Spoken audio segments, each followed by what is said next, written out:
નમસ્કાર, તમે જોઈ રહ્યા છો KTV ન્યૂઝ ગુજરાતી અને હું છું આપની સાથે મહેન્દ્ર। વાત કરીએ સમાચારની તો મહત્વના સમાચાર, જ્યાં અમદાવાદમાં પાલડીમાં બંધ ફ્લેટમાં દરોડા પાડવામાં આવ્યા હતા। ATS અને DRI એ સંયુક્ત બાતમીના આધારે દરોડા પાડ્યા હતા, ત્યારે બંધ ફ્લેટમાંથી 95 કિલો સોનું મળી આવ્યું। પોલીસને 60 લાખ રોકડ પણ મળી આવ્યા છે, ત્યારે 87 કરોડનો મુદ્દામાલ ઝડપી પાડવામાં આવ્યો છે।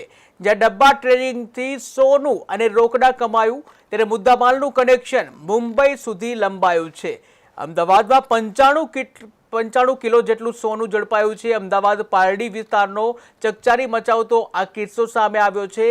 ATS અને DRI ને જે સંયુક્ત બાતમી મળી હતી અને આ સંયુક્ત બાતમીના આધારે દરોડા પાડવામાં આવ્યા હતા। દરોડા દરમિયાન 95 કિલો સોનું અને 60 લાખ રોકડ રકમ જપ્ત કરવામાં આવી હતી। બંનેનો મુદ્દામાલ 87 કરોડ કે જેને ઝડપી પાડવામાં આવ્યો છે, ત્યારે ડબ્બા ટ્રેડિંગથી સોનું અને રોકડ કમાવામાં આવ્યું છે। મુદ્દામાલનું કનેક્શન મુંબઈ સુધી લંબાયું છે। 95 કિલો સોનું અને 60 લાખ રોકડ રકમ મળી આવતા ચકચાર મચી ગઈ છે। ત્યારે આ જ મુદ્દે વાત કરવા માટે KTV news channel head Bhaumik Vyas જોડાઈ ગયા છે।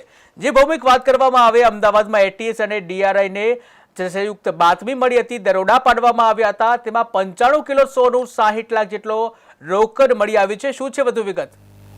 બિલકુલ મહેન્દ્ર, આપને જણાવી દો કે રાજ્યના ઇતિહાસનો સૌથી મોટો આ દરોડો છે।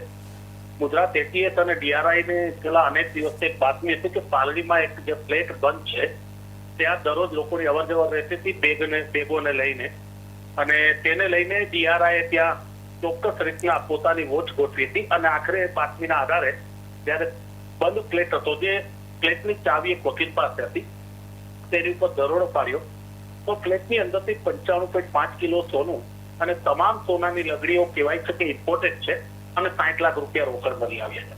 હું આપને જણાવી દઉં કે મેઘ શાહ અને મહેન્દ્ર શાહ કરીને જે વ્યક્તિ છે, તેમણે આ ફ્લેટ ભાડે લીધો હતો અને આ ફ્લેટની માલિકી કલોડના કોઈ મહિલાની છે। ગુજરાત ATS અને DRI એ આજે પોતાનું સર્ચ ઓપરેશન પૂર્ણ કર્યું છે। જે ખબર મળી રહી છે કે આ આખો જે મામલો છે તે હવાલા અને મની લોન્ડરિંગ સાથે જોડાયેલ હોય, તેથી ગુજરાત ATS અને DRI આજે સાંજ સુધીમાં આ કેસને લઈને મોટા ખુલાસા કરેલ છે। માનવામાં આવે છે કે જે પૈસાની લેવડ દેવડ છે તે શેર બજાર અને ખાસ કરીને હવાલામાં તેનો આંગળીયા પેઢી દ્વારા ઉપયોગ કરવામાં આવતો હતો। જી મહેન્દ્ર। જી ભૌમિક, જે ફ્લેટ ભાડે રાખ્યો હતો તો તે લોકોની અટકાયત, પૂછપરછ કે પછી કોઈ માહિતી સામે આવી છે તેને લઈને? બિલકુલ, કાલે જયારે દરોડો પાડવામાં આવ્યો ત્યારે જે ફ્લેટની ચાવી એક એડવોકેટ પાસે હતી, તે એડવોકેટની પૂછપરછ કરવામાં આવી ને તે પૂછપરછના આધારે આ બે વ્યક્તિઓના નામ ખુલ્યા છે। તે બંનેને આજે ગુજરાત ATS પૂછપરછ માટે બપોર સુધી બોલાવી શકે છે।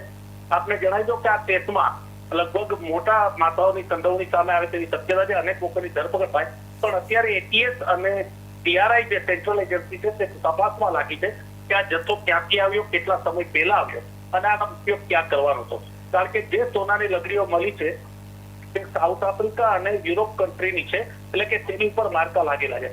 એટલે મતલબ સાફ છે કે તમામ સોનું છે તે દાટ ચોરીથી ગુજરાત એટલે કે ભારતમાં લાવવામાં આવી હતી। જે ભૌમિક, સમગ્ર માહિતી બદલ આભાર। ત્યારે ગુજરાતમાં સૌથી મોટું દાણચોરી જે કહી શકાય, 95 કિલો સોનું મળી આવ્યું છે। પાલડી વિસ્તારમાં બંધ ફ્લેટમાં દરોડા પાડવામાં આવ્યા હતા। ATS અને DRI દ્વારા બાતમીના આધારે દરોડા પાડવામાં આવ્યા હતા અને જે દરમિયાન 95 કિલો સોનું મળી આવ્યું છે, 60 લાખ રોકડ પણ મળી આવી છે। હાલ તો પોલીસે તપાસ હાથ ધરી છે। વાત કરીએ અમદાવાદની તો અમદાવાદમાં અસામાજિક તત્વોની ખેર નથી, જ્યાં ક્રાઇમ બ્રાન્ચે ખાસ ઝુંબેશ શરૂ કરી છે। નાગરિકોને જાણકારી આપવા અપીલ કરવામાં આવી છે। વોટ્સએપ ઉપર જાણકારી આપી શકશે જાગૃત નાગરિકો। ત્યારે ક્રાઇમ બ્રાન્ચ દ્વારા 63 59 62 53 65 આ નંબર જાહેર કરવામાં આવ્યો છે, જ્યાં આ નંબર ઉપર જાણકારી આપશે તેની જાણકારી આપનાર જે વ્યક્તિ છે તેનું નામ ગુપ્ત રાખવામાં આવશે અને જરૂરી પુરસ્કાર પણ આપવામાં આવશે।